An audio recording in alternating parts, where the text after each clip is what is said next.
I'm joined here by Mary, and again, we're just about to see the screening of The Waiting Room. I want to get your thoughts on what are you looking to see in the screening?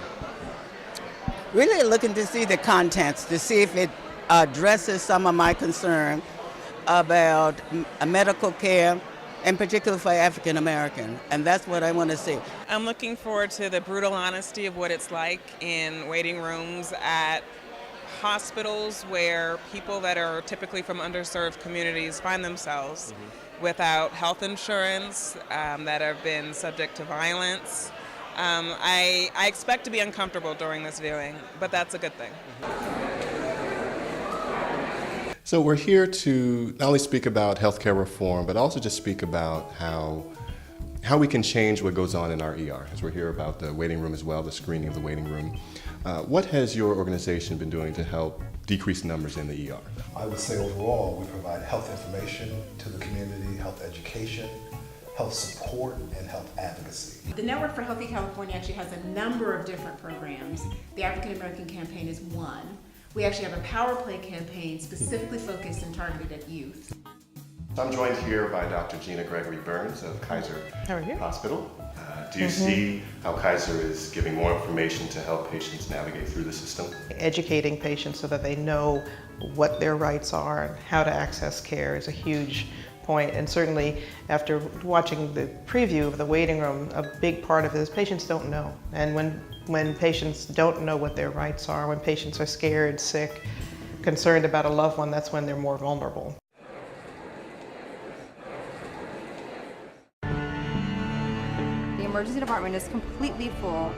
The beds in the department in the hospital are full, so nobody moves. So I can't let this guy slip through the cracks. You asked me, ask Reno, call up there and ask them. I was just laid off my job in March, so all I have is unemployment. I'm Belva Davis, a member of the San Francisco chapter of Links Incorporated, and a longtime reporter who's reported on the inequities of this community for more than 45 years. You have to listen, and it's up to our esteemed panel, and it is an esteemed panel, for you to learn and then to act. I'm going to start with a short conversation with the filmmaker and talk about the promotion of an independent film at a time when the very issue that you've taken on is so highly political.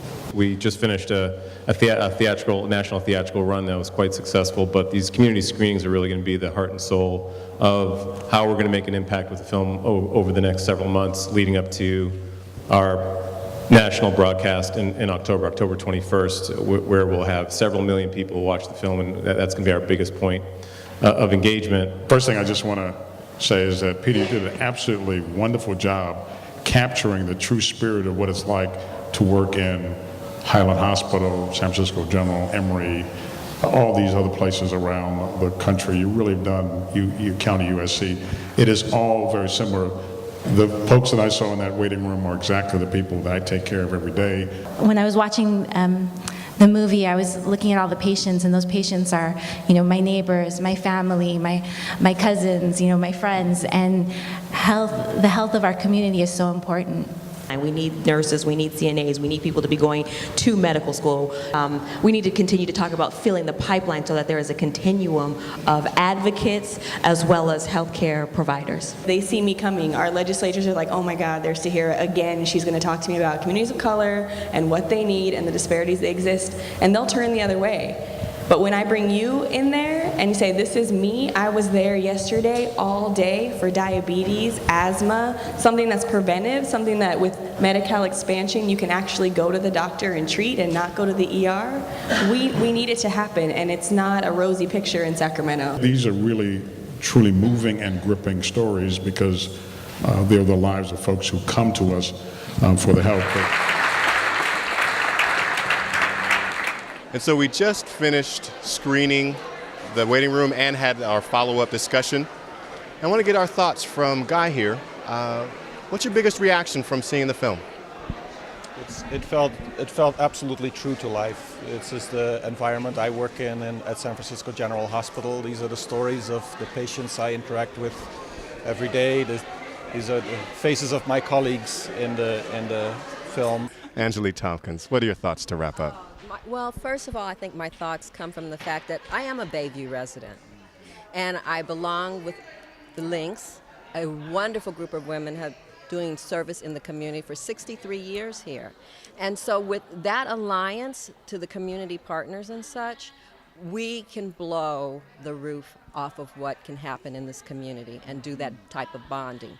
When you think of the film, again, the film resonates with saying, "There but for the grace of God go I." I think all of us have found that experience. All of us have found something very personal in the film itself, and I thank Pete again for bringing that vision to the community, bringing it to the national forefront for that type of dialogue that is so well needed. We do intend, as Pam and Allison have said, to expand our footprint and expand the partnership so that we can make some very much needed advances in this community for self-advocacy. Thank you so much. What was shared in the beginning prior to the screening was the website. What are we waiting for? And it was answered. We are the ones we are waiting for.